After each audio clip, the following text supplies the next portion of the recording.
The moment you step through a doorway, before a single syllable leaves your lips, a silent, ancient, and incredibly violent biological calculation is triggered in the minds of everyone present.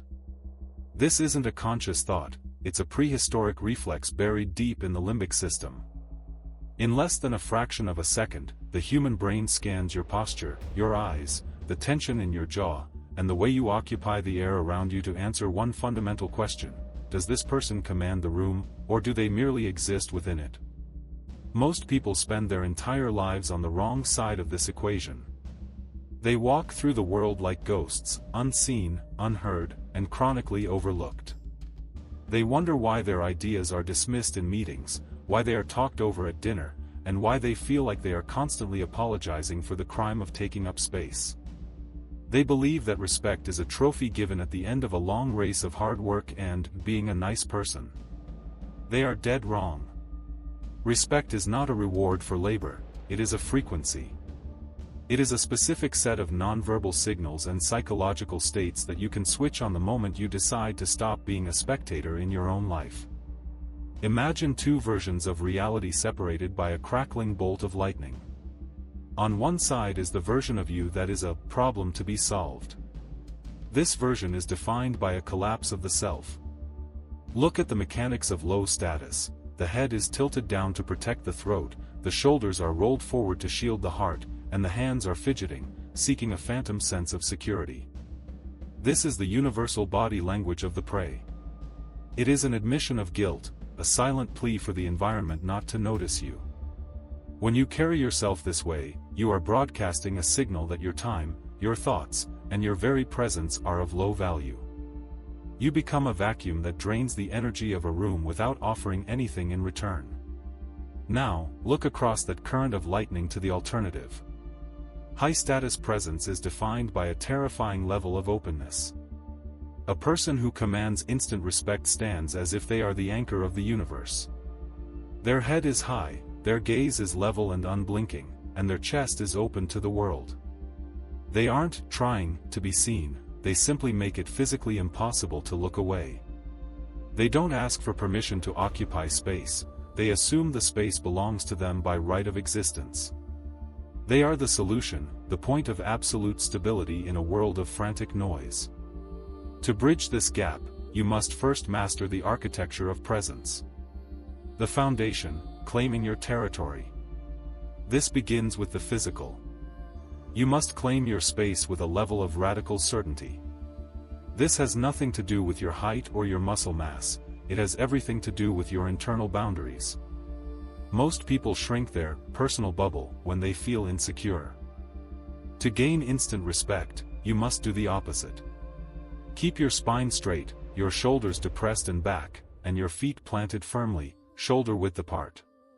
When you sit, do not cross your legs tightly or huddle your arms. Spread out. Lean back. Occupy the chair as if you own the building.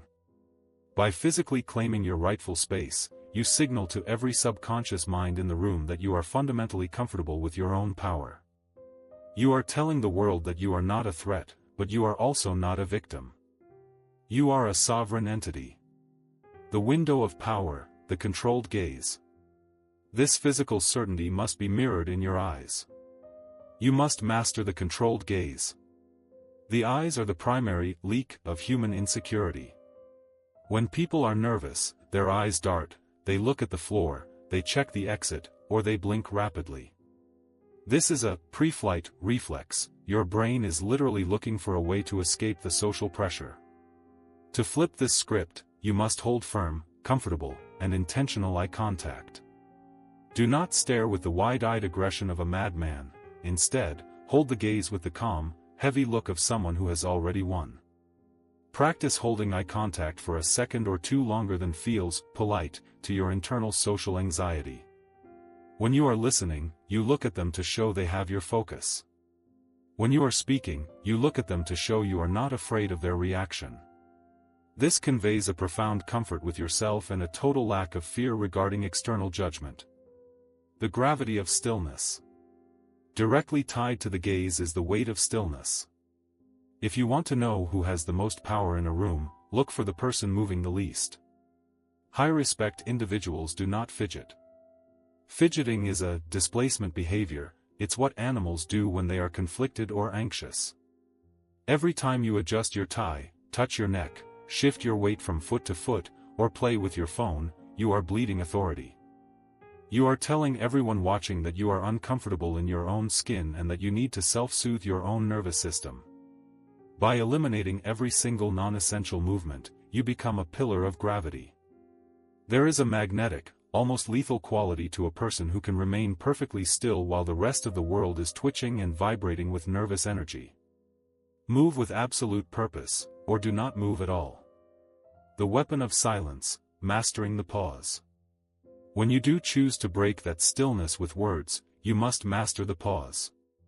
Low-status individuals are terrified of silence because they feel they haven't earned the right to hold the floor. They rush their sentences, they stammer, and they use filler words like, and like, to ensure there is never a gap where someone could interrupt them. They speak as if they are afraid of losing their turn. A person who commands respect does the exact opposite. They speak with measured intention, and they use silence as a tool of focus. After you make a vital point, stop. Count to 3 in your head. Let the silence hang in the air until it becomes heavy. This silence isn't empty, it is a vacuum that pulls the audience toward your next word. It gives your speech weight and authority. It signals that you are so confident in the value of your words that you are willing to let them breathe. The vocal tone of authority. Your vocal delivery must match this pacing.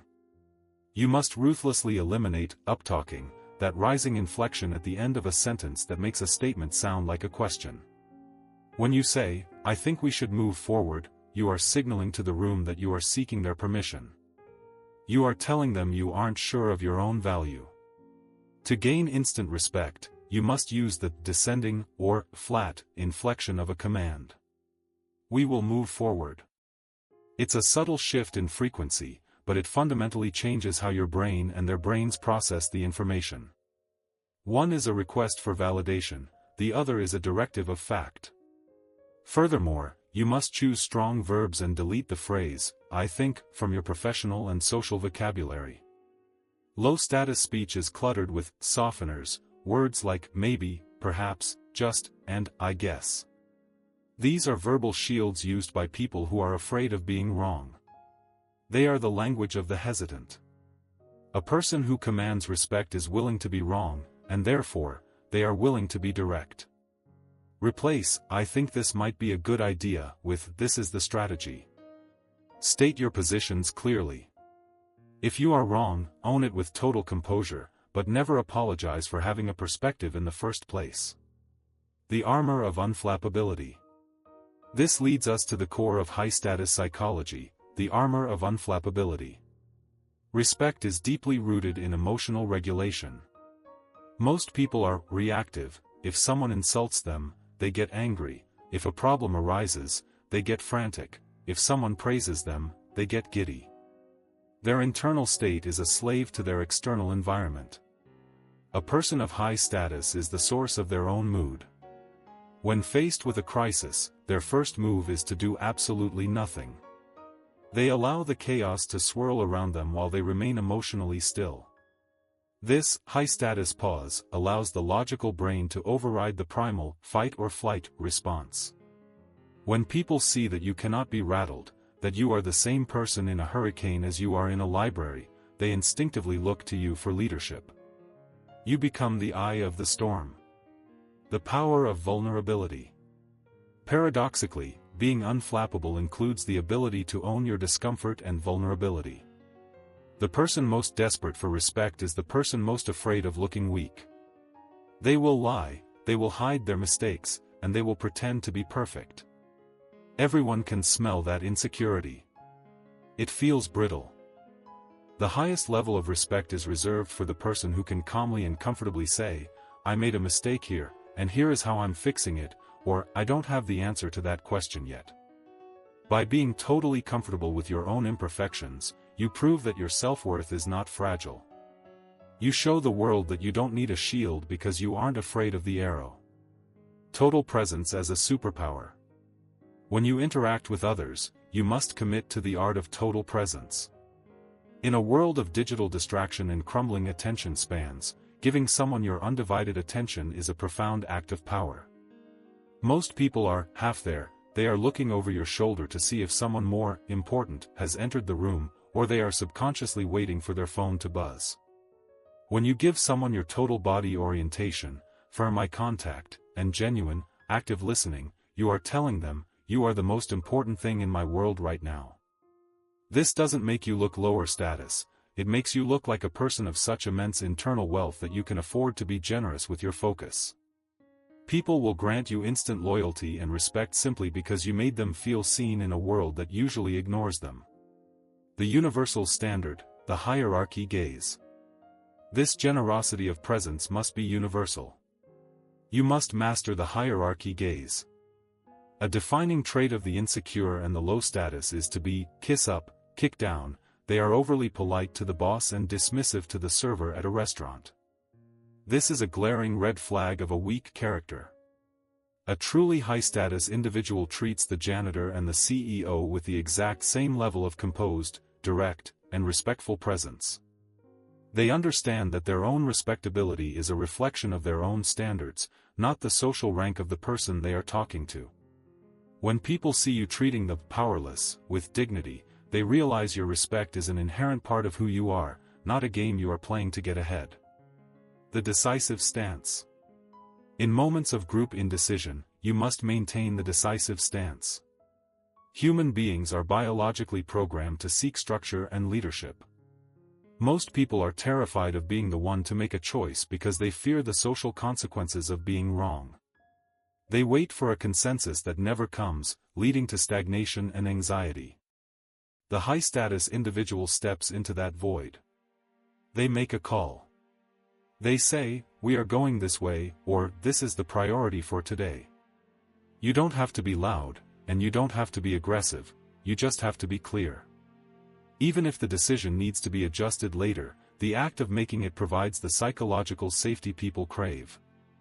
Respect is often granted to the person who is simply willing to go first. Developing the in-group of two. As you navigate social waters, work on creating an in-group of two.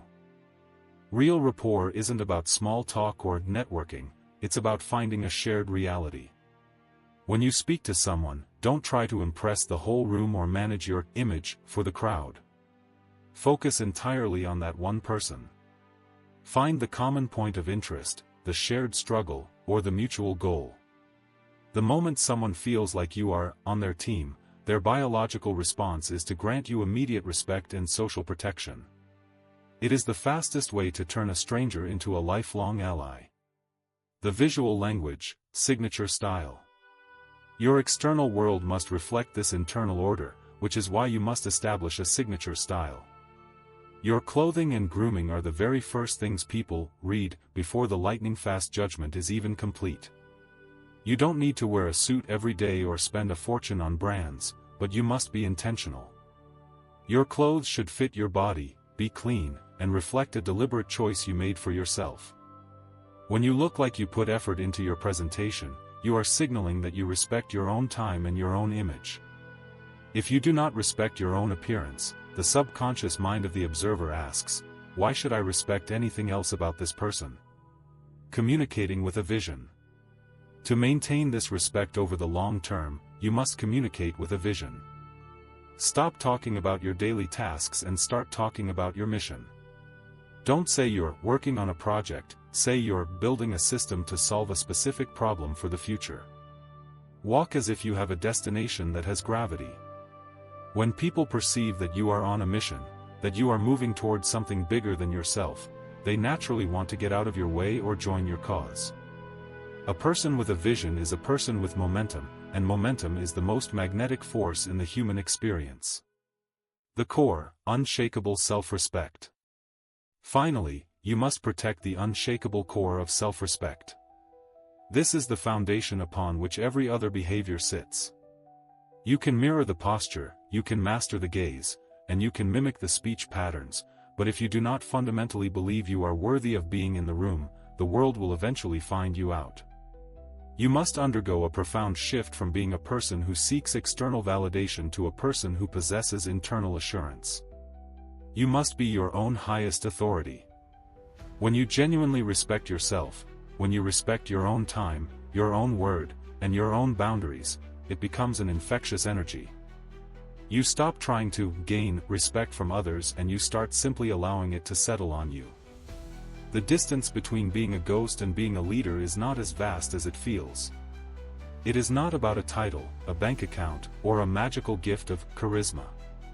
It is a series of deliberate, instantaneous choices. It is the choice to stand tall when you want to shrink.